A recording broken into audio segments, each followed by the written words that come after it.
Oke, mari kita mulai. Aku izin matikan komen. Terima kasih buat yang udah rajin terus nyimak dan belajar.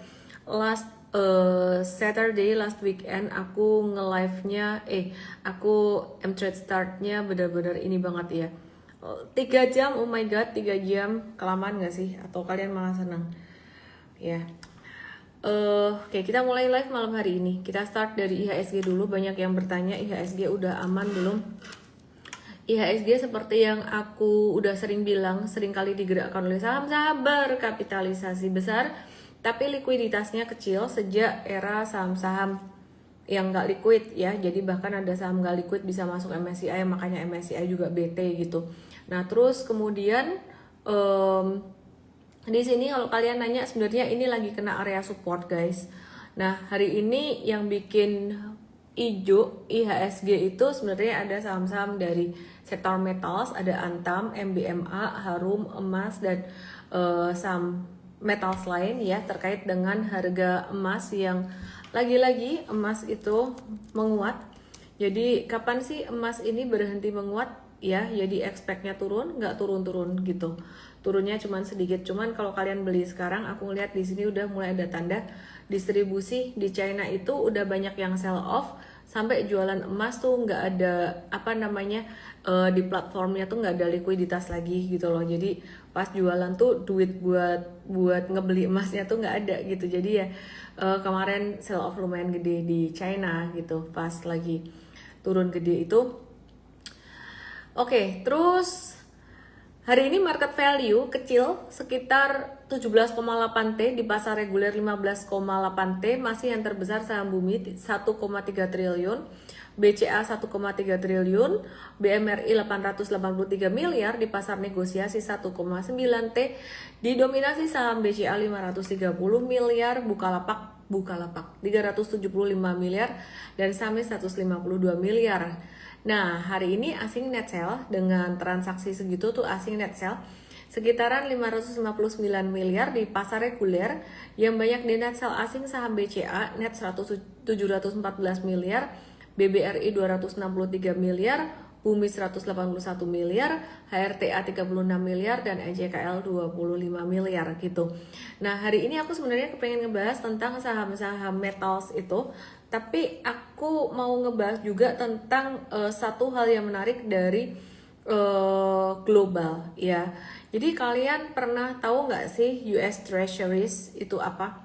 US Treasuries itu artinya obligasi negara Amerika, surat utang yang diterbitkan oleh pemerintah Amerika Serikat. Nah, surat utang atau obligasi negara itu pada umumnya menjadi investasi yang bisa dibilang paling aman ya, selain deposito, setelah deposito, tapi returnnya lebih tinggi dari deposito. Demikian pula di Indonesia, di negara kita, yang namanya investasi surat berharga negara itu bisa terbilang lumayan aman ya. Kenapa? Karena resiko gagal bayarnya tuh kecil ya. Masa negara gagal bayar? Kalau nggak bisa bayar nanti bikin surat utang lagi, bisa begitu. Tapi kalau swasta itu kadang-kadang ada tuh gagal bayar gitu. Makanya nggak heran kalau surat utang negara atau US Treasuries itu dibilang sebagai investasi yang terbilang sangat aman selain emas.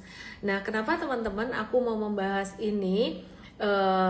Selain apa yang terjadi di Indonesia, ya nanti aku akan bahas apa yang terjadi di Indonesia, tapi aku kepengen ngebahas tentang US Treasuries dulu.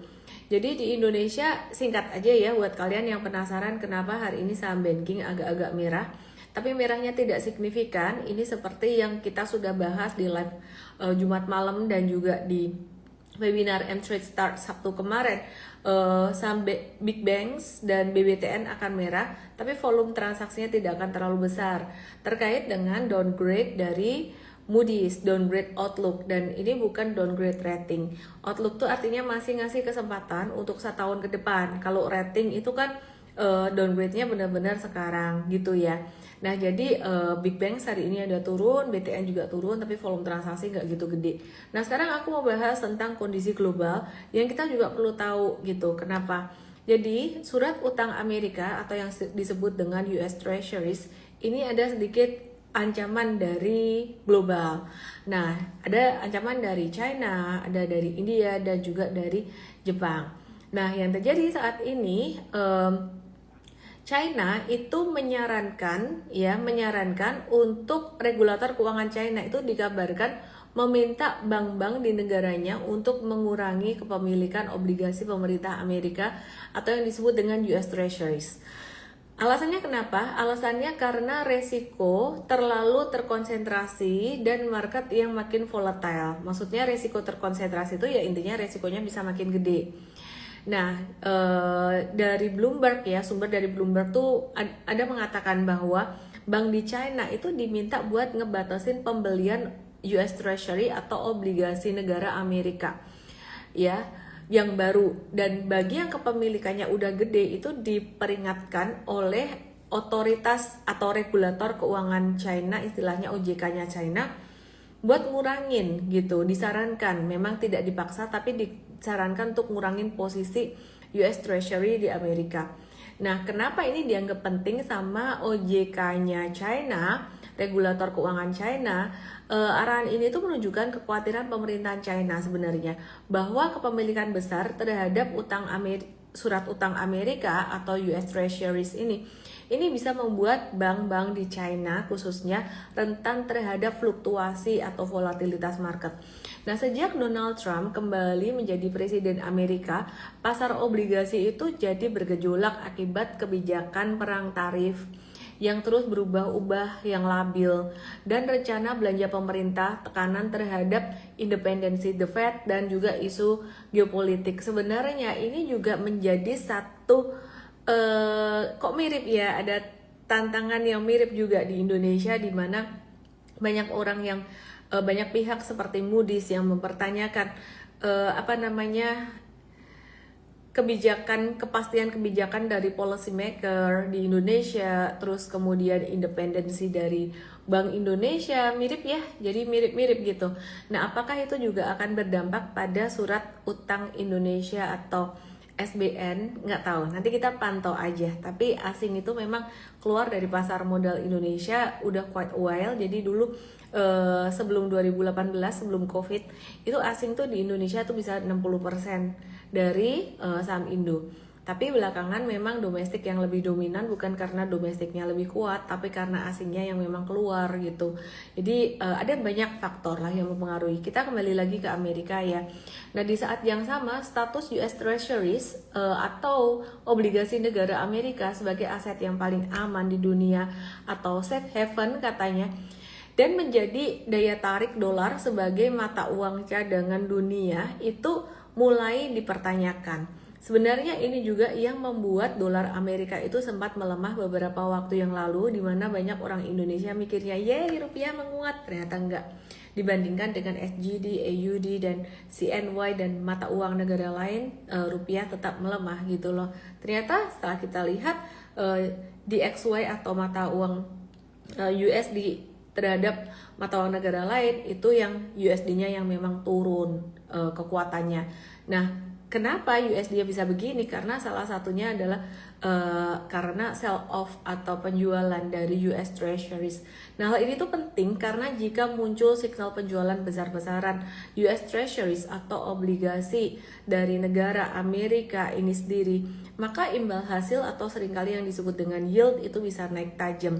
Dan ini bisa bikin biaya utang di Amerika jadi lebih mahal.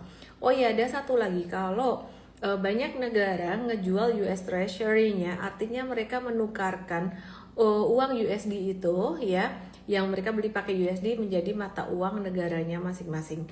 Dan ini yang membuat mata uang USD itu jadi tidak sekuat mata uang negara lain pertumbuhannya. Meskipun kalau dibanding Indonesia ya masih tetap lebih kuat ya. Nah, perlu diketahui pemegang terbesar US Treasury itu siapa sih? Nomor satu bukan China, tapi Jepang. 1,2 triliun US dollar. Yang kedua Inggris 890 miliar US dollar, dan China sekitar 680 miliar US dollar. Ya, jadi tiga itu. Oke. Bentar. Tapi perlu dicatat nih. Nah, arahan dari regulator keuangan China ini tidak berlaku buat kepemilikan negara China secara langsung. Hanya untuk institusi keuangan, jadi lebih ke swastanya lah kira-kira kayak gitu. Nah, selain China, negara lain seperti India dan juga negara berkembang lainnya, mereka juga mulai mikir-mikir untuk mulai menjual kepemilikan US Treasury mereka. Kenapa ya? Mungkin ada faktor juga mereka sebel ya dibully sama Trump, dikasih tarif tinggi-tinggi kayak gitu ya. Kalau India beli minyak ke Rusia mau ditarif tinggi, kalau kerja sama China ditarif tinggi, ada beberapa negara yang digituin. Nah, tapi kan pemilik terbanyak US Treasury itu Jepang. Jepang kan fine-fine aja dengan Amerika. Nah, siapa bilang Jepang nggak mau jual gitu. Jadi ada satu hal yang membuat Jepang tuh bisa ngejual US Treasury atau obligasi di Amerika ya, dari kemenangan Sanai Takaichi sebagai Perdana Menteri Jepang membuat ekspektasi stimulus fiskal itu lebih longgar. Apa sih stimulus fiskal? Bansos salah satunya bansos. Maka emas juga potensi diuntungin di sini ya. Jadi logikanya gimana? Jadi investor tuh memperkirakan pemerintah Jepang bakalan lebih banyak belanja. Dan untuk itu Jepang tuh bisa meminjam uang lebih banyak, salah satunya dengan cara menerbitkan obligasi gitu. Kalau ada yang mau beli obligasi, Jepang potensi bakalan naikin suku bunga dan investor Jepang akan berpikir, ya udah investasi di Jepang aja kalau yieldnya udah menarik.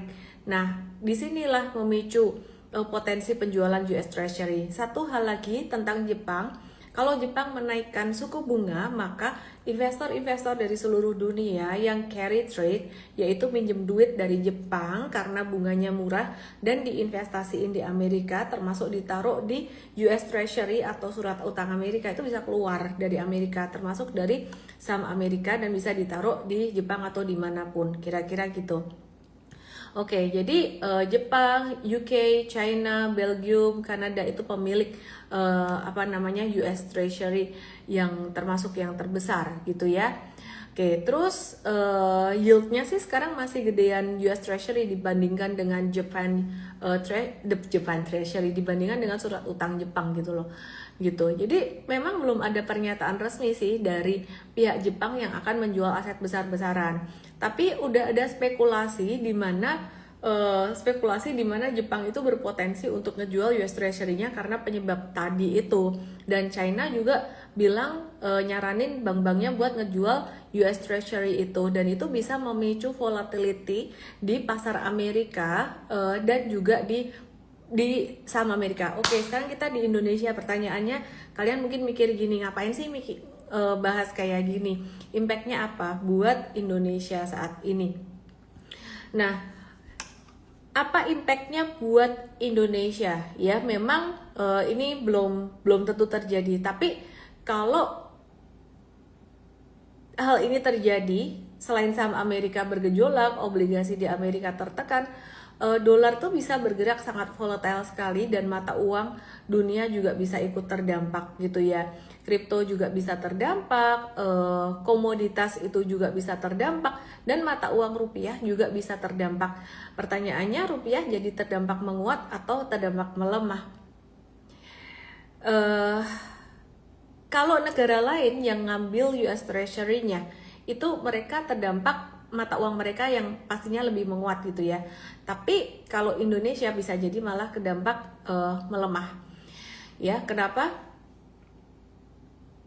Di Indonesia bisa terdampak melemah ya karena Indonesia saat ini juga lagi menghadapi beberapa ujian sebenarnya gitu. Seperti yang teman-teman tahu, ujian dari MSCI, ujian dari Moody's, sebenarnya bukan ujian dari mereka sih, sebenarnya ujian dari dalam sendiri gitu. Dan kemudian Indonesia juga saat ini lagi ada banyak tantangan juga ya terkait dengan defisit anggaran yang angkanya mencapai 2,9%-an gitu.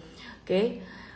Terus impact-nya apa? Impact-nya lebih ke emas juga. Emas masih bisa naik kalau kondisinya memang masih kayak gini. Emas masih bisa naik. Nah, sekarang kita mau bahas harga emas, belum kita bahas saham-saham secara khusus. Pemicunya yang pertama adalah DXY melemah. Nah, jadi seperti yang saya bilang tadi, di XY itu adalah indeks dolar Amerika terhadap mata uang negara lain. Yang aku bilang kalau US Treasury diambilin terus, dicairin terus sama investor-investornya dari seluruh dunia, mata uang Amerika bisa melemah, di XY melemah, investor menunggu data ketenaga kerjaan besok Rabu dan inflasi Amerika besok Jumat. Ini buat investor tuh di seluruh dunia cenderung ngamanin modalnya ke aset safe haven, cari aman dulu, taruh di emas. Meskipun saya tidak menyarankan untuk Anda ngeborong emas banyak ya. Sabtu kemarin, Jumat kemarin sempat agak turun di support ya, mungkin bisa ngambil dikit, tapi kalau udah naik lagi kayak gini, kayak kita wait and see dulu. Terus kemudian China masih terus ngeborong emas, jadi PBOC kembali ngeborong emas hingga 74,19 juta troy ounce pada Januari kemarin. Dan ini mencerminkan pembelian emas 15 bulan berturut-turut ya, dan cadangan emasnya mencapai sekitar 6 kuadriliun, 6,2 kuadriliun, 6.241 triliun gitu. Terus anggaran eksplorasi tambang baru juga dipangkas. Jadi pada 2025 anggaran eksplorasi global itu turun dari 12,5 miliar US dollar jadi 12,4 miliar US dollar ya. Nah, jadi kalau anggaran eksplorasi diturunin, maka bisa membuat pasokan emas atau suplai emas global itu menjadi berkurang. Kalau suplai berkurang, demand masih bertambah, pasti harganya juga bisa naik. Cuman harga emas nanti abis ini aku akan bahas ya. Dampaknya ke emiten emas udah pasti ini akan berdampak positif. Cuman jangan langsung hajar beli di tengah kondisi market Indonesia yang sekarang lagi banyak wait and see. OJK sendiri, BEI, Bursa Efek Indonesia mau menemui MSCI lagi, berkomunikasi dengan MSCI lagi hari Rabu 11 Februari untuk membahas reformasi pasar modal Indonesia, dan saya memperkirakan hasilnya akan bagus sehingga itu akan menjadi sentimen positif setelah itu ya, tanggal 11 dan tanggal 12 Februari. 12 Februari hari apa? Kamis, Rabu Kamis. Oke, sekarang kita bahas emas dulu ya, kaitannya dengan US Treasury, dengan diborongnya emas oleh PBOC atau Bank Sentral China, dan kaitannya dengan harga saham emas di Indonesia. Mari kita lihat. Oke, ini adalah chart emas di mana ini sempat di gambar 1, 2, 3 kayak gini ya, di tok-tok yang detail, langsung ke Igoy aku _official. Turun, mantul, turun, mantul, turun, mantul. Ini apa sih sebenarnya? Ini harapan kita semua Bapak Ibu. Harapan kita semua, dan ada potensi pergerakan yang seperti itu. Tapi gambarnya saya mau adjust ya, karena dia sudah bergerak. Jadi ini dia masih bergerak sideways. Kita mau adjust ya gambarnya kayak gini. Oke. Nah, jadi satu hal yang aku waspadai kalau ngelihat chart di sini dengan metode super trader ya, 30 Januari dan 2 Februari di sini ini sell off-nya gede banget. Dimulai dari 29 Januari deh. 30 Januari dan 2 Februari ini sell off gede banget guys. Dan ini kalau dibilang ini naiknya tuh sifatnya pantulan sementara doang. Dimana ketika naik di sini volume transaksi itu turun. Jadi kita masih lumayan masuk akal kalau kita melihat ada potensi dia akan retrace ke level 4663 atau 4550. Aku pakai gold spot ya, harga emas dunia gitu. Aku pakai gold spot karena aku belum nemu chart yang oke untuk rupiah. Jadi di TradingView chart XAU IDR-nya kok aneh gitu loh secara ininya. Jadi aku pakai gold spot aja. Teman-teman yang di tok-tok yang detail langsung ke Igoy aku _official. Kesimpulannya kalau mau beli saham emas bagaimana? Yuk mari kita lihat saham-saham emas kabarnya bagaimana. Kita start dari Archie dulu, di mana kontribusi pendapatan emasnya dia 100%, pesap juga 100%. Mari kita lihat Archie saat ini lagi sideways, sama seperti harga emas yang sempat turun tajam.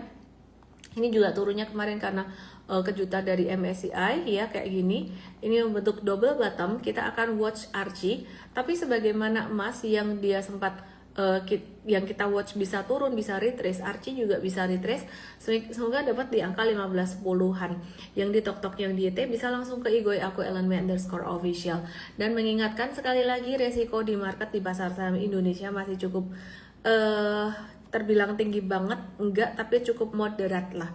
Dilihat dari apa? Dilihat dari yang pertama, urusan sama MSCI belum selesai. Kalau Pak Pandu Syahrir aku baca di salah satu media dan mengutip beliau ya, bilang ini bukan urusan free float, ini soal transparansi gitu ya, dan apa ya kalau nggak salah ingat, transparansi dan compliance kalau nggak salah ya gitu. Jadi ini bukan cuma soal free float, ini soal transparansi, compliance, dan mungkin regulasi gitu. Semoga dengan dirapiinnya regulasi ke depan, Indonesia bisa menarik investor asing makin banyak, karena memang itu problemnya atau itu penyakitnya. Oke, mari kita lihat di sini, ini PESAP. Sama halnya seperti Archie, bedanya PESAP di sini sudah breakdown, Archie belum breakdown, Antam belum breakdown. Jadi PESAP kalau kalian tanya harga emas seandainya jika nanti naik, dia bisa ikutan naik juga, tapi kayaknya kita sebaiknya wait and see atau tunggu dulu deh ya. PESAP itu 100% emas juga sih. Per September 2025 kemarin belum ada perubahan kontribusi pendapatan emas. HRTA 99,6% emas, dan HRTA juga sempat mantul-mantul, gerakannya mirip banget dengan harga emas, tapi kita masih wait and see ya. Untuk yang saham-saham emas yang second liner kayak gini, kita masih wait and see, kita mengikuti petunjuk ya dari Danantara, dari pemerintah. Yuk tradingnya saham yang lebih apa ya, fundamental gede dan mungkin lebih liquid gitu. Jadi kita pilih saham-saham yang seperti itu, baik di sektor emas, metals, ataupun sektor yang lainnya. Nanti kita akan bahas lagi. Kemudian BRMS, sebenarnya BRMS ini menarik ya, cuman kemarin ada kejutan MSCI kayak gitu, jadi kita masih harus wait and see dan berhati-hati untuk BRMS ini ya. Jadi ada potensi dia akan retrace lagi, sama seperti yang lainnya. Oke, tapi kita udah mulai ada nyicil, kalau BRMS tuh 97,2% kontribusi emas. Kita mulai ada nyicil sedikit nih di M-Trade nih ya. Jadi perhatikan, last week kita ada nyicil di M-Trade. Nah yang lucu, kita masuk Jumat tanggal 6 Februari dapat di harga yang lumayan lah murah, pas di support waktu itu. Sore harinya tiba-tiba muncul pengumuman bahwa Moody's melakukan downgrade outlook beberapa perusahaan di Indonesia yang terkait dengan governance, yang terkait dengan pemerintah lah kurang lebih. Jadi baik bisnisnya terkait dengan pemerintah seperti 5 big banks, dan juga satu lagi apa ya, 5 big banks dan Telkom, ICBP, terus apa lagi tuh, Telkom, ICBP, UNTR, Mind ID, dan di dalam Mind ID ini kan ada Antam, ada Inco. Jadi tadi pagi tuh teman-teman pada nanyain, ini Antam, Inco bakalan turun nggak sih? Ternyata teman-teman nggak terlalu turun. Tahu nggak penyebabnya apa? Malah hari ini naik. Ya ada plus minus, ini dorongan naik karena harga emas sempat hijau juga, tapi kita nggak agresif secara money management. Tapi kenapa sih sebenarnya Moody's ini impactnya gimana, ngedowngrade ya Mind ID ini? Ya ini Antam, ini nggak terlalu signifikan. Nanti kita lihat lebih ke saham banking ada impact. Nah ini tidak terlalu signifikan, tapi kita trade juga nggak agresif secara money management. Kita ingetin M-traders kita terus. Nah ini kalau Inco kita wait and see, lebih memilih wait and see, karena ini ada pattern triple topsnya sih sebenarnya udah nggak terkonfirmasi sejak dia mantul hari ini. Cuman aku agak nggak suka ngelihat volumenya dia dari 14, 15 Januari, 26 Januari, 29 Januari ini gede. Meskipun 29 Januari ini lain karena ada dia jatuh karena MSCI gitu. Nah jadi kita masih wait and see nih untuk saham Inco gitu. Oke, terus kemudian kita akan bahas MDKA dan juga Indi UNTR yang ada emasnya juga. MDKA kita masih wait and see juga ya, jadi masih wait and see, masih sideways, tidak semua sama emasnya kita pilih gitu. MDKA cuma sekitar 27% exposure emas menggunakan data volume penjualan yaitu tadi ya. Nah kalau UNTR ini kemarin sempat turun karena adanya pencabutan izin tambang. Nah ini jadi kita masih harus wait and see dulu di sini.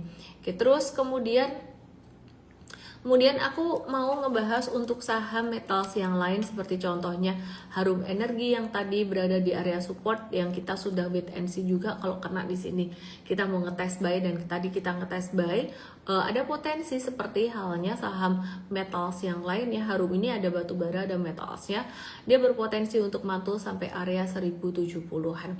Kemudian selain itu kita lihat saham MBMA ini teman-teman perhatikan juga. ya. MBMA di sini ini mantul ya dari area supportnya kayak gini, kira-kira kayak gini. Terus potensi mirip-mirip bentuknya tadi semua, tapi kita pilih beberapa aja. Dan saham emas ini yang paling lain sendiri, dimana dia malah hari ini breakout. Nah, tadi kalau misalkan teman-teman ada buy breakout atau besok kalian buy breakout atau buy on retracement sedikit, jangan terlalu banyak ya porsinya ya. Meskipun kita ngelihat dia sebenarnya trennya lagi cakep banget, cuman kita mesti harus ngingat resiko di market secara keseluruhan. Resiko di market Indo saat ini secara keseluruhan masih sama. Kita masih dalam masa wait and see penantian keputusan MSCI dan bagaimana eksekusi dari program rapi-rapi dari IDX dan OJK ini terhadap emiten-emiten yang free floatnya kecil gitu.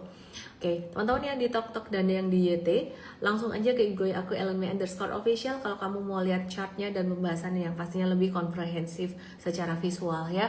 Oke, terus kemudian kita mau bahas tentang saham-saham big banks, kabarnya gimana hari ini.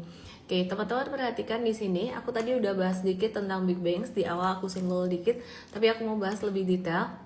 Ini ada yang nanya tadi di TokTok kayaknya, kenapa sih BBCA turun, yang lain hijau? Enggak juga, sebenarnya BRI, BMRI juga hari ini terkoreksi ya, BMRI juga hari ini merah. Nah, sebenarnya kalau kita lihat turunnya dari BBCA dan saham-saham big banks ini terbilang wajar dan sangat normal. Hari ini BBCA itu transaksi di pasar reguler 1,3 T di negosiasi 530 M dan asing net sell 559 M. Dari semua transaksi itu tuh asing net sell masih net jual di pasar reguler, dan ini kelihatan juga sebenarnya dari chart bahwa ini turun tapi nggak ada ya, sebenarnya nggak ada patternnya. Itu memang apa ya, memang harus turun. Jadi turunnya ini karena wait and see juga gitu. Jadi sebenarnya kalau ngelihat valuation secara historical, BBCA ini udah jauh lebih murah dibandingkan rata-ratanya selama 5 tahun terakhir. Bahkan di bawah rata-rata kan ada standar deviasi -1, -2. Ini udah sampai standar deviasi -2. Di standar deviasi -2 ini artinya secara valuasi sudah murah sekali. Tapi kenapa meskipun valuasi murah sekali, investor asing tuh nggak ngeborong BCA, di mana BCA ini saham yang memang fundamentalnya top banget. Yang di TokTok yang detail langsung ke IG aku @ellenme_official.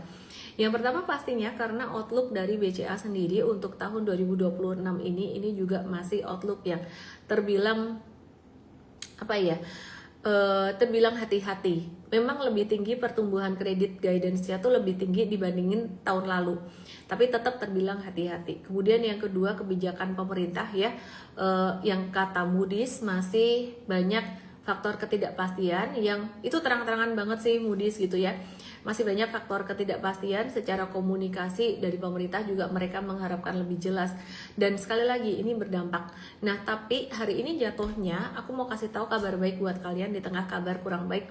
Jatuhnya volume transaksinya kecil guys. Artinya apa? Artinya mereka jualannya juga nggak seheboh yang bakal dibayangkan atau ditakutkan oleh banyak orang. Kenapa? Karena ini baru outlook, yang diturunin bukan rating. Outlook itu artinya buat ke depan. Kalau rating tuh sekarang yang diturunin. Meskipun demikian, aku juga tetap mengingatkan teman-teman semuanya, kondisi kita saat ini di kondisi yang sangat banyak sekali ketidakpastian. Kondisi ketidakpastian, kondisi makro itu merupakan kondisi yang eksternal buat satu perusahaan yang fundamentally bagus, dan kalau buat value investor itu menjadi kesempatan buat para value investor. Tapi kadang-kadang value investor terjebak oleh satu hal, yaitu value trap. Artinya apa? Harga saham sudah murah tapi dia bisa jatuh atau turun lebih murah lagi dan lebih murah lagi dan lebih murah lagi, karena tidak ada batas murah banget tuh di harga berapa.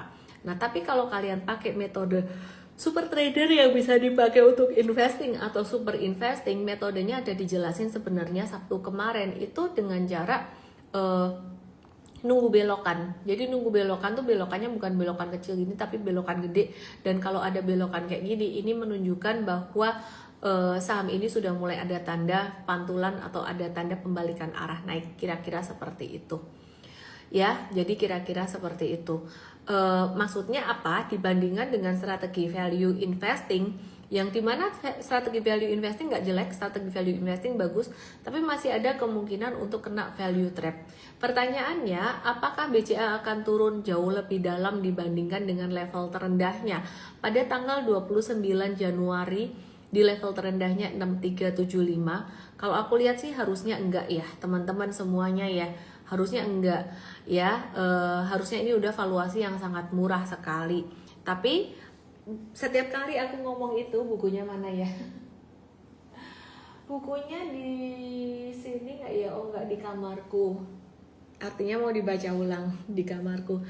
Jadi Morgan Housel itu selalu mengatakan bahwa intinya lu orang harus hati-hati. Apa yang tidak bisa terjadi itu secara historikal nggak pernah terjadi, bisa terjadi. Jadi menurutku sih BCA nggak mungkin turun lebih dalam lagi di bawah angka terendahnya di 6375. Tapi yang aku ngomong ini katakanlah probability 99%.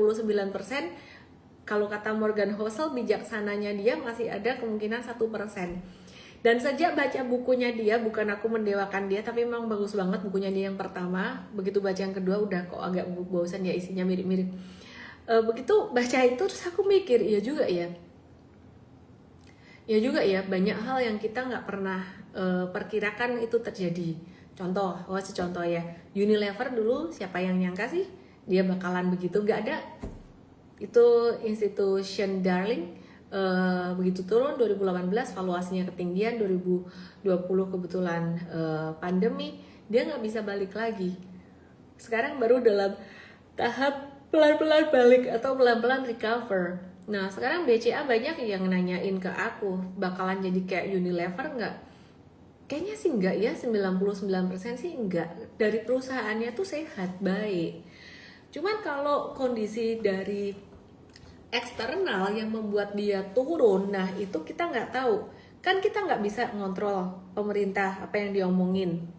Kita nggak bisa ngontrol juga dari global Donald Trump, perang tarif. Kita nggak bisa ngontrol kalau China mau narik US Treasury ke Amerika terus bikin mata uang jadi agak goncang. Kita nggak bisa ngontrol Jepang kalau mau ngambil US Treasury, gitu kan ya. Yang kita tahu ya BCA valuasinya murah. Jadi kalau kalian invest di sini di harga sekarang tuh nggak salah. Tapi yang kalian perlu kontrol adalah money management. Oke, sekarang kita ke BMRI yang memang aku udah ngomong beberapa kali dividennya lumayan tinggi. Ini juga sama, penerapannya, strateginya sama, mirip kayak BCA. Bedanya BMRI itu low-nya sebelum itu pernah terjadi di level 4090 ya, sekitar level 4000-an lah Bank Mandiri ini. Jadi kalau misalkan ini ada di level di area 4000 itu dikasih diskon di situ, itu angka yang sangat bagus sekali sih sebenarnya buat investing.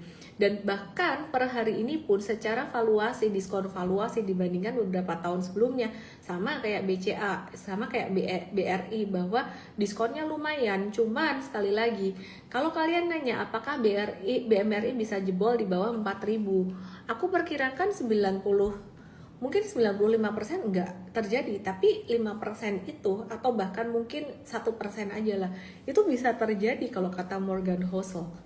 Kira-kira kayak gitu. Indonesia masuk ke frontier market perkiraannya jadi lebih kecil, mungkin sekitaran 10%-an sekarang ya, dengan komunikasi yang intens dengan MSCI dan rapi-rapi yang bagus. Tapi 10% atau bahkan 1% itu pun namanya tetap probability. Itu yang banyak dilupain oleh banyak orang, sehingga banyak orang termakan oleh, aku baca satu buku bagus tapi bukunya lagi-lagi di kamar aku. Jadi banyak orang termakan oleh pom-pom. Kalian tahu nggak sih, sedikit ya kita bahas tentang psikologi trading dan cara orang berpikir. Nanti kalian akan ngaca kenapa bisa kamu begini, kamu begitu. Yang di Tok-Tok yang detail langsung aja ke gue, aku Ellen Menderscore Official. Aku baca satu buku namanya Dopamine Nation. Dopamine Nation ini cerita tentang behavior manusia yang bisa mengalami addiction. Ya, dalam hal ini aku ngomong addictionnya katakanlah addiction trading. Aku ngelihat orang yang addiction trading, ada tuh trading futures khususnya. Dan trading kripto, kalau Indostok kurang mendebarkan. Jadi trading futures, trading kripto, kalau Indostok mungkin bisa pakai margin kali ya. Itu orang udah rugi, udah kalah, tapi dia masih mau pasang terus, dikasih tahu nggak bisa berhenti. Kalian tahu nggak sih sebenarnya yang lagi kerja tuh apa? Dopamin, bukan lagi otak waras atau otak neokortex. Nah, itu terjadi pada orang yang judi. Itu terjadi pada orang yang gila belanja. Itu terjadi pada orang yang apa aja lah. Ya, jadi kecanduan obat, kecanduan apa saja. Dan gini, ceritanya tuh gini. Kamu menang dikit, ya, kamu menang dikit. Otakmu tuh kan dopaminnya keluar. Jadi timbul rasa senang. Tapi biasanya kalau kamu menang, katakanlah kamu menang 10 gitu ya. Nanti kamu menang 10 lagi, ini otak udah ada kayak toleransinya, kepuasannya tuh berkurang. Kamu menang 10, dia nggak puas, jadi turun kepuasannya. Aku mau menang 20 baru puas, mau menang 30 kayak gitu terus, nggak pernah berhenti. Itulah yang membuat orang nggak puas dengan return yang didapat dengan modal awal dia, yang di awal dia masuk waras, uang dingin. Lama-lama abis menang, pasang terus gitu loh. Nah, yang menarik di situ dijelaskan bahwa orang tuh bisa kecanduan, bisa kecanduan itu bukan karena dia menang terus. Jadi kadang-kadang ketika dia kalah pas judi atau pas, aku katakan di sini mungkin pas trading dengan modal gede, dengan margin, pas kalah itu dopaminnya keluar juga sama. Nah, ini sensasi yang sama yang dirasakan oleh adik-adik atau kakak-kakak yang lagi gila beli blind box. Ini dia nih. Anak aku nih lagi ngalamin ini ya. Tapi bagus, gara-gara blind box itu dia jadi mau kerja gitu. Karena nggak tak kasih duit lagi. Oke ya. BBRI sama BCA minus 20% harus apa? Tunggu aja sampai anak kamu gede, sampai kamu pensiun, sampai pemerintah ganti kebijakan atau kebijakan lebih jelas kalau kata Moody's ya. Oke, balik lagi ke dopamin. Sorry aku distracted sedikit. Jadi Bapak Ibu, kalau kalian udah ngerasa pas trading apapun itu, Indostocks, US Stocks, kripto, shalala, kamu udah ngerasa kamu itu mulai panas dingin, hati-hati, itu dopaminmu yang kerja. Kabar baiknya adalah dopamin itu bisa dinetralisir dengan cara apa? Detox. Detox biasanya kalau direhab gitu ya, detox 2 minggu gak ada trigger sama sekali, itu bisa hilang. Tapi kalau ada triggernya apa? Triggernya doesn't have to be kayak mengalami cuan atau loss, tapi triggernya kamu ngelihat konten-konten yang pom-pom itu bisa menjadi trigger. Contoh, orang yang kecanduan ngerokok, dia nggak perlu harus pegang rokok dan menghisap rokoknya untuk dia kembali kecanduan ke trigger. Tapi dia cukup mungkin pas lewat thread, ngelihat orang ngerokok atau apa, ngelihat iklan, itu bisa ke trigger, nangkep ya. Jadi supaya kamu gak dopaminnya naik lagi pas lagi trading habis untung gede atau mungkin rugi gede juga bisa keluar dopamin. Itu kamu harus detox dulu, gitu ya. Oke, semoga bermanfaat. Oke, aku mau bahas untuk saham-saham. Tadi aku mau bahas sama apa ya? Tahu-tahu cerita dopamin jadi lupa. MBMA udah rilis laporan keuangan. Indi AAD Bumi porsi DMO batu bara berpotensi naik lebih dari 30% seiring dengan pemangkasan kuota produksi. Jadi aku mau bahas saham AADI.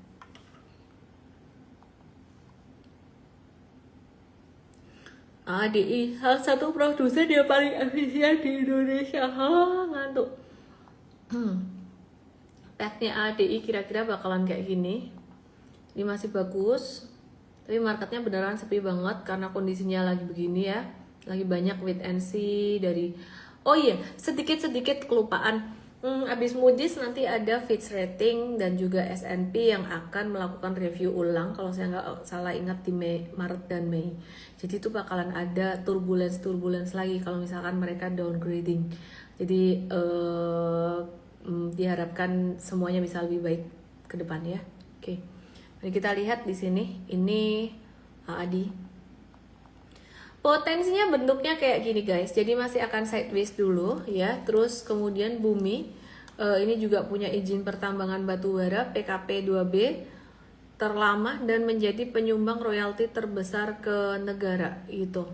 Karena potensi DMO-nya tinggi, kita ngelihat bumi ini sementara ya, ini turunnya udah nggak signifikan ya. Jadi kita akan watch dulu apakah dia bertahan di 212. Jadi kalau mau buy sebaiknya dekat 212, tapi ini bukan buy recommendation. Wait and see dulu aja. Terus kemudian Indika Energy juga sama. Ini semuanya lagi masih pada sideways. Sebenarnya sektor ini menarik tapi perlu wait and see ya. Jadi perlu wait and see, masih bisa turun zigzag kayak gini, nggak usah buru-buru. Terus harga minyak seperti yang aku ada update beberapa waktu kemarin, ini cakep banget retracementnya, harga minyaknya ini uptrendnya bagus banget ya, ini bagus banget. Potensi kayak gini nih ya. Jadi kita masih mau nge-watch untuk saham-saham minyak seperti Medco yang memang lagi sideways. Kita mau watch juga untuk Elsa ya, dan kita mau watch juga untuk Akra ya. Kita mau watch untuk Akra di sini. Ini terkait dengan minyak ya. Jadi nggak minyak secara langsung. Mungkin lebih ke ya di sini. Area 1225 gitu. Mungkin dari tiga itu secara chart yang paling menarik sih Elsa. Oke, terus aku mau bahas PTBA yang memperkuat hilirisasi bauksit ya teman-teman. Ini juga kita bisa watch untuk saham PTBA ini, ada potensi begini nih gitu. Oke, aku mau cek Q&A yang di tok-tok yang detail, langsung ke IG aku ellen_official. Siapa di Bequet udah dibahas Medco, BBTN, Indofood dan ADRO. Aku mau bahas BBTN. Ya, ini juga turun karena downgrade outlook dari Moody's. Kenapa Moody's downgrade outlook? Ya, karena dianggap emiten perbankan termasuk BBTN ini terpengaruh kalau outlook governance atau outlook pemerintah di downgrade, mereka juga akan bisa kepengaruh. Jadi sepakat lah istilahnya gitu.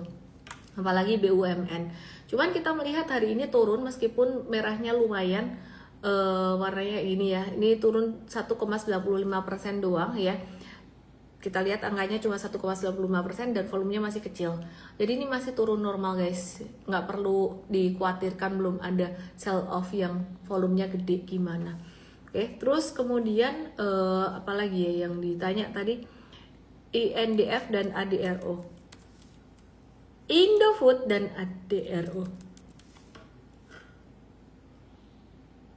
Yang di tok-tok yang di ke IG aku ellen_official. Aku tahu hari ini yang nonton live nggak sebanyak kemarin, tapi kalian ya, aku sangat appreciate buat kalian yang tetap nonton dan belajar meskipun kondisinya lagi nggak rame atau nggak apa, karena justru anticipation dilakukan ketika belum terjadi apa-apa gitu. Jadi kalau pas terjadi apa-apa ya nggak kaget gitu ya.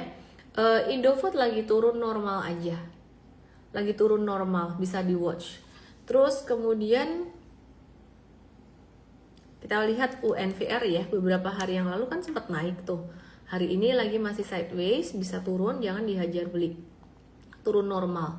Oke, terus kalau mau masuk tunggu turunnya dulu, tapi bisa di watch. UNVR bisa di watch. Bumi, Dewa, Antam, Bufamina, ADRO dulu, kelupaan tadi. ADRO ini cakep sebenarnya, retracementnya cakep dan dua ini support kuat. Jadi kita lagi wait and see nih untuk ADRO. Bufa, Bukit Uluwatu Villa TBK. Jangan dulu. Bukan karena dia nggak bisa naik, tapi kita lagi nggak mau saham-saham yang kayak gini. Mina, ya kita lagi nggak mau saham-saham yang kayak gini, nanti dulu ya.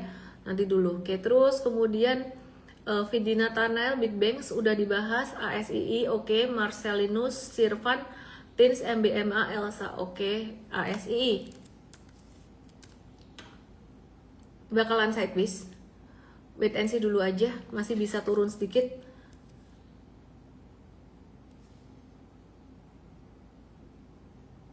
Tins, MBMA, Elsa.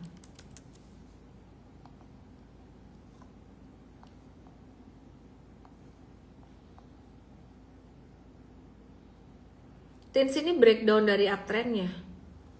Cuman sama kayak saham metals lain, memang dia lagi sideways di sini, wait and see dulu. Aku nggak begitu suka dengan volume yang di 26 Januari, 28, ya kalau 29 sih karena MSCI ya.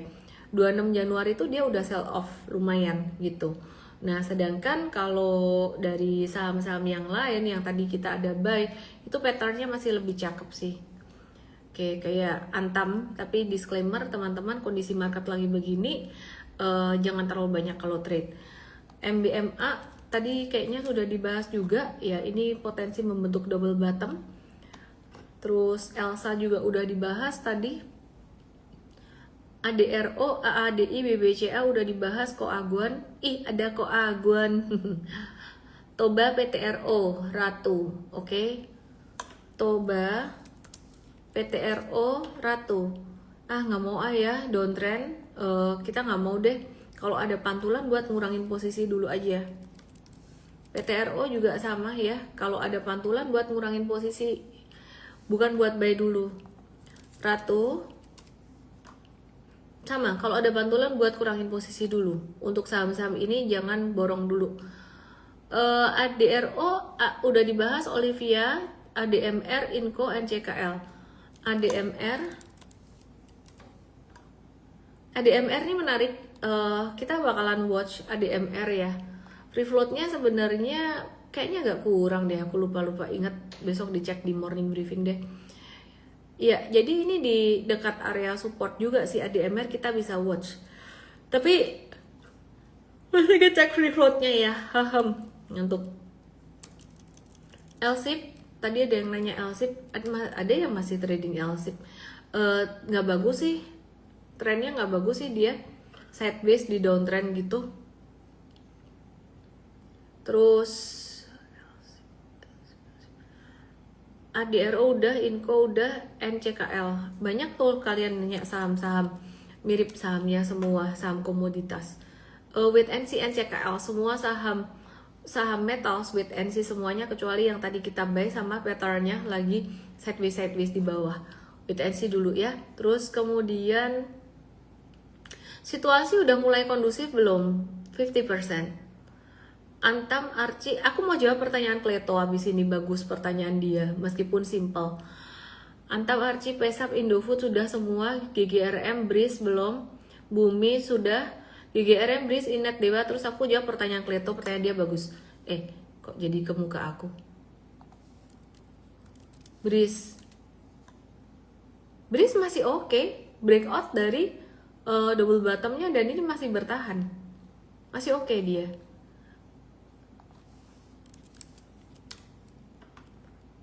Dewa, kalau naik pakai buat exit deh. Ini masih, kalau aku ngeliat ya, ini semuanya lagi masih dalam masa penantian, jadi sideways di bawah. Big money nggak mau borong, tapi nggak sell off juga. Jadi sell offnya aku ngeliat sih per hari ini udah habis gitu. Jadi kita tinggal nunggu sentimen positif aja sebenarnya. Kalau yang ditunggu asing apa sih? Kalau yang ditunggu asing tuh sebenarnya kalau aku ngeliat ya dari nadanya Moody's ngomong kok lebih ke arah ke kebijakan pemerintah. Nah, nggak tahu nih apa kebijakan yang mereka lagi nanti tuh, nggak tahu. Sama defisit yang 2,9% tuh dianggap udah mendekati ambang gitu. Jadi kalau apa yang kebijakan yang mereka nanti kalau itu dijalanin atau dipastiin, mungkin asing bisa masuk, sama kalau kita ke MSCI bisa membuktikan kalau kita comply gitu ya. Itu di Mei bisa bagus sih sebenarnya. Jadi kalau kalian nanya ngejawab pertanyaan Kleto sekalian ya, sekarang nih kondisinya udah aman apa belum sih? Belum. Udah membaik. Seperti aku bilang, sell off-nya tuh udah, kayaknya udah nggak ada sell off lagi deh kalau nggak ada yang lain-lain. Asalkan nanti di Maret antara Fitch atau S&P jangan downgrade. Kalau downgrade ya itu lain lagi. Asalkan MSCI happy. Kalau MSCI nggak happy ya itu lain lagi. Indonesia bisa masuk ke frontier market. Jadi kalau kamu nanya kepastian apakah market udah aman belum, aku bilang belum sepenuhnya, tapi sudah badai itu sudah agak reda gitulah. Nangkep ya? tapi bukan untuk gaspol. Oke, aku mau buka komennya.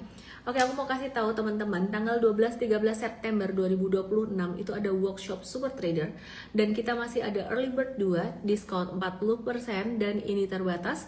Jadi kalian bisa langsung aja meluncur ke Super Trader, ke supertrader.id, supertrader.id atau supertrader.id atau langsung DM aku ya dengan ketik WST Workshop Super Trader. Karena yang April sudah full book ya, jadi kita lagi buka pendaftaran untuk tanggal 12 sampai 13 September 2026. Batch April udah full banget. Kalau mau masuk April itu waiting list kalau ada yang cancel aja gitu ya. Jadi udah full banget. Ini bisa untuk kripto, emas, forex dan sebagainya, dan lagi early bird 2. Kalian segera daftar ya, karena ini bisa tiba-tiba penuh jauh-jauh hari udah penuh. Memang kayak gitu sih, kayak pesen tiket konser aja. Oke, ketik WST ya di DM aku, dan nanti akan dibantu sama tim aku. WiFi CDIA jangan dulu, kalau naik buat kurangin posisi dulu. Demikian pula dengan DOOH DKFT. Emiten emas-emasan udah tadi, saham emas juga udah, PGEO juga sama ya, kalau ada pantulan untuk keluar dulu. SSIA demikian juga. Atap apalagi tuh. Oke, aku akan bahas HMSP sama GGRM. Aku habis ini aku mau bahas sama Amerika sedikit ya, HMSP dan GGRM. Oke, HMSP teman-teman perhatikan di sini. Ini udah agak ketinggian, wait and see dulu aja. GGRM juga udah agak ketinggian ya. GGRM kalau mau masuk tunggu di retracement 6125 atau 6150. Oke teman-teman, buat yang mau daftar M-Trade, kita kasih kode promo ya, tembus 4000 sih yang nonton. Kode promonya 0902 malam hari ini hanya untuk sampai jam 12 malam aja. Terkhusus buat kalian yang nonton live, hadiah buat kalian yang nonton live. Nah, indeks Dow Jones breakout guys, gila banget indeks Dow Jones breakout. Apakah ini juga akan impact ke Indonesia? Aku melihat justru malah kita harus hati-hati ya dengan adanya dana asing yang mau keluar dari Amerika. Bahkan Amerika pun, negara segede itu pun juga mengandalkan asing juga loh untuk US Treasury-nya. Nah ini tembus 50.000, ini naik karena saham Nvidia itu mengalami, nah kalau kalian ngerti ngebaca chart, ini tuh technical rebound atau naik sesaat sementara aja. Padahal ini secara cycle dia sebenarnya masih dalam fase siklus ketiga, ada tanda-tanda distribusi. Nah Nvidia ini naik setelah Jensen Huang menegaskan belanja AI itu bukan buang-buang uang katanya. Jadi Meta, Amazon, Google, dan Microsoft yang disebut meningkatkan capex karena AI udah dipakai secara nyata dan mulai menghasilkan uang, sehingga kekhawatiran pasar soal belanja AI sedikit mereda. Dan kalau kalian lihat ini ada saham bagus sebenarnya yang lagi diskon banget karena ini kasus Epstein ya. Jadi Bill Gates dikabarkan ada terkait lah, dikit ada pemberitaannya, jadi ini turun banget. Jadi sebenarnya ini Microsoft untuk US stocks ini bisa di watch, kira-kira seperti itu. Dan aku mau bahas dikit tentang Bitcoin yang sangat penting sekali diperhatikan. Ini kalau ada sell off ke US Treasury yang tadi aku bahas, Bitcoin bisa turun guys. Dan ini kemarin Bitcoin sempat turun sampai level 62363. Ini mantul naik dikit kan, tapi mantulnya nggak kuat, jadi masih bisa turun gitu ya, jadi masih bisa turun lagi. Nah jadi Bitcoin kalau aku perhatiin sendiri ini pelit banget ya ampun, nawarnya sampai 30 ribuan karena aku nunggu dia turun 77%. 3 kali dia turun gede, 2017 di 2021 itu lebih dari 70%. Jadi sekarang kalau secara historical kita ngelihat dia bisa turun sampai segitu, tapi ya nggak tahu kalau kata Morgan Housel, kali ini beda loh, cuman turun berapa nih? Sekitar jangan-jangan 50% mantul lagi ya, udah bukan rezekinya yang nunggu di bawah. Oke, terus kemudian ini ada yang nanya Netflix, Netflix udah turun dalam nih. Sebenarnya idenya bukan soal udah turunnya sih, idenya tuh sebenarnya kalau udah turun dia udah belok belum. Kalau dia belum belok ke atas itu belum menarik buat kita untuk metode super trader gitu ya, jadi belum menarik buat kita gitu ya. Oke, terus kemudian BKSL CBDK gimana kabarnya? CBDK sama ya, kalau CBDK itu ada pantulan, gunakan untuk exit dulu ya saham-saham itu. Oke ya, BKSL ini masih akan sideways, masih dalam masa wait and see,